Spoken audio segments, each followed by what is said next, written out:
বড় আদরের বিয়ে তো বাচ্চা বাচ্চাই বেরিয়েছে বলতে কি হয়েছে মা? কাঁদছিস কেন? তুই যে নদীতে চান করতে গেলি, কি হয়েছে বলবি তো?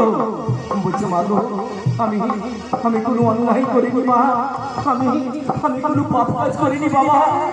এই লাল ফুলটা জলের মধ্যে ভেসে এসে আমার খোপার মধ্যে আটকে যায়, আর এত সুগন্ধ আমি সহ্য করতে না পেরে যখন নাকের মধ্যে শুকলাম, তারপর থেকে আমার মনে হচ্ছে মাগো, আমার গর্ভে সন্তান এসে গেছে মাগো, আমার গর্ভে সন্তান এসে গেছে।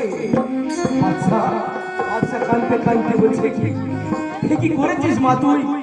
কেন কেন তুই এই ফুলটা শুকতে গেলি? ওরে মা, ফুল যে কোনোদিন নাকের মধ্যে শুকতে নেই। হ্যাঁ গো, ফুল কেউ কোনোদিন নাকের মধ্যে শোকে না, কারণ ওই ফুলের মধ্যে আমাদের 1,33,000 পয়গম্বর আছে। ওই ফুলের মধ্যে হিন্দু ধর্মের 33 কোটি দেবতারা আছে। তবে বাবা আসার একটা টাইম আছে, তা যদি জানতে হয় গুরুদেবের কাছে জানতে হয়, পীর হুজুরদের কাছে জানতে হয়। তাই বলছি রে মা, তুই আমাদের একটি মাত্র আদর করবি, কেন তুই এই ফুলটা শুকতে গেলি? আমি এদেশের বাচ্চা, আমি সবার বিচার করি, কেমন করে আমি তোর বিচার করি বল? তুই যে আমার আইবুড়ো মেয়ে, আমি সমাজের কাছে দেখাবো কেমন করে?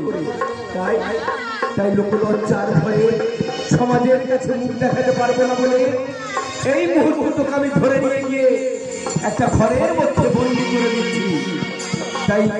তাই সেই বাচ্চা লোক লজ্জার ভয়ে সমাজের কাছে মুখ দেখাতে পারবে না, তাই তার নিজের মেয়েকে ধরে নিয়ে গিয়ে একটা ঘরের মধ্যে বন্দি করে দিল। থাক তুই এই ঘরের মধ্যে বন্দি হয়ে, যতদিন না তোর বাচ্চা হচ্ছে এই ঘরের মধ্যে বন্দি হয়ে থাকবি।